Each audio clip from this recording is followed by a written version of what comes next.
আসসালামু আলাইকুম বন্ধুরা, আমি হাসান আসকুর। তো আজকে ক্যাম্পে এসে দেখলাম টাইমিং চেঞ্জ হয়ে গেছে, বাসের সব মনটা খারাপ হয়ে গেল। আবার সঙ্গে সঙ্গে মনটা ভালো গেল, কারণ দেখা যাচ্ছে স্যালারি চলে আসছে। তো চলো স্যালারি তুলতে যাবো টাকা।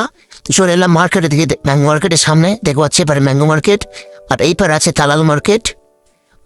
এই দেখো হচ্ছে তালাল মার্কেট, ওপার আছে ন্যাস্টো মার্কেট। তো চলে এলাম মার্কেটের ভিতরে, দেখলাম এটিএম কার্ড বার করে দেখলাম ও বাবা এত বড় ভিড়, এত বড় লাইন। তো চলো লাইনটা লাইনটা বার করে টাকাটা তুলে নিয়ে যাবো ব্যাঙ্কে ফেলতে। তো ওখানে একটু শপিং মলতে ঘুরে আসি। ও বাবা, শপিং মলে এসে দিয়ে সবাই তো টাকা তুলছে, আমি একাই গিয়েছে শপিং মলে ঘুরতে এসেছি।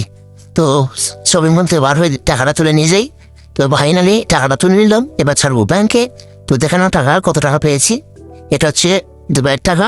তো চলো যা, বাইরে এসে দিলাম এখানকার ফেমাস লস্যি সব অনেক সময় ভিড় থাকে সবসময়।